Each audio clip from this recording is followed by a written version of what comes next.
Good morning दोस्तों। देखिए, आज हम लोग एक वीडियो शूट कर रहे हैं आपके लिए कोशिका को लेकर के, और पूरी कोशिका को इसमें हम लोग समझेंगे एकदम। आपको फिर कोई वीडियो देखने की जरूरत नहीं पड़ेगी। आपको हम 3 वीडियो में ये पूरा कोशिका को क्लियर दे देंगे। बड़ा टॉपिक है। तो आज देखिए, कोशिका के संदर्भ में सबसे पहले कोशिका का जो वैज्ञानिक नाम है उसको साइटो बोलते हैं। देखिए, साइटो। और एक्चुअली कोशिका को जब अंग्रेजी में सेल बोलते हैं और वैज्ञानिक नाम है साइटो। और जब हम लोग साइटो का अध्ययन करते हैं तो उसी को बोला जाता है साइटोलॉजी। पहली जो कोशिका की खोज हुई थी वो रॉबर्ट हुक ने किया था। आई थिंक इसको 1665 ईस्वी में खोजा गया था। फिर एक जीवित कोशिका, इन्होंने जो खोजा था कोशिका वो मृत था, मरा हुआ था। और ये जीवित कोशिका की खोज एंटोन न्यूमान लीवेनहॉक ने किया था। देखिए, इन्होंने किया था। अब कुछ बेसिक पॉइंट है, उसके बाद हम लोग समझेंगे। छोटी कोशिका माइक्रोप्लाज्मा या माइकोप्लाज्मा बोला जाता है। बड़ी कोशिका शुतुरमुर्ग का अंडा होता है।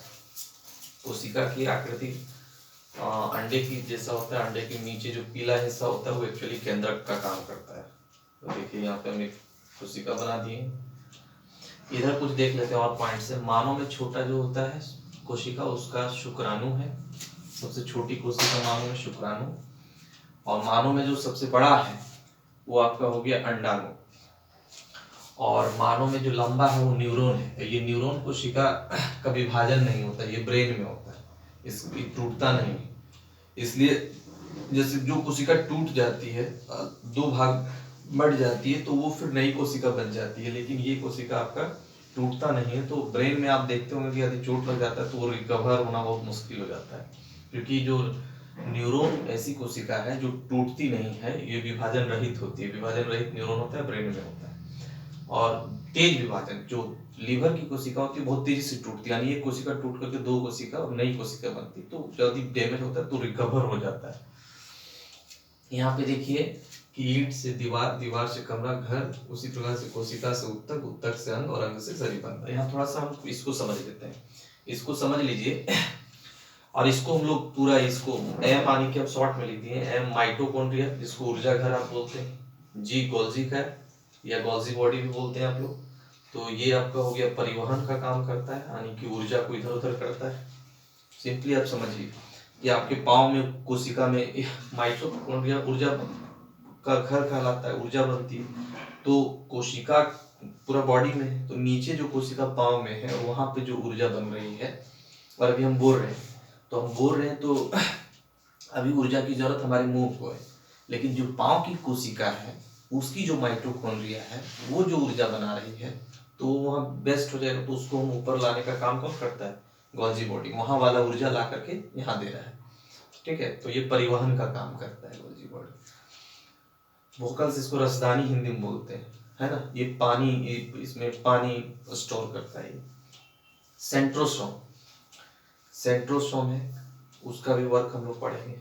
फिर है ईआर, इसको देखेंगे। आर है आपका राइबोसोम, उसको देखेंगे। एल, ये बहुत इंपॉर्टेंट है, एल लाइसोसोम।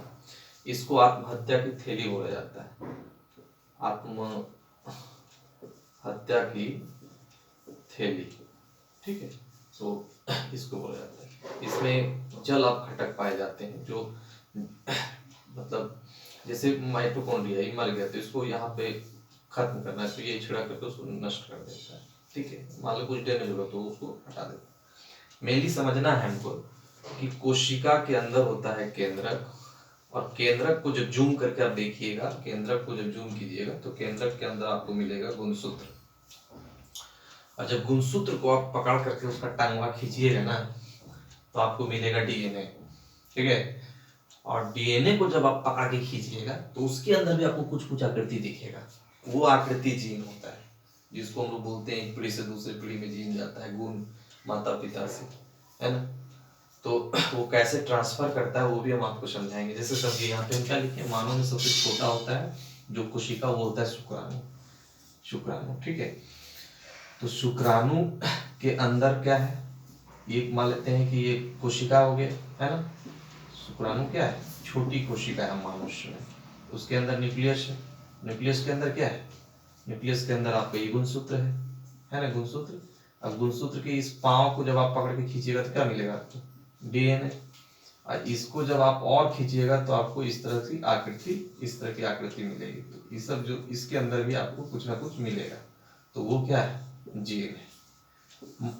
उसी तरह अंडाणु, उसमें भी है न्यूक्लियस, उसका न्यूक्लियस के अंदर क्या है, गुणसूत्र। गुणसूत्र को जब खींचेंगे तो उसमें भी डीएनए और उसमें भी आपको मिलेगा जीन। तो वो जीन और ये जीन जब मिलते हैं तो उसको हम लोग कहते हैं।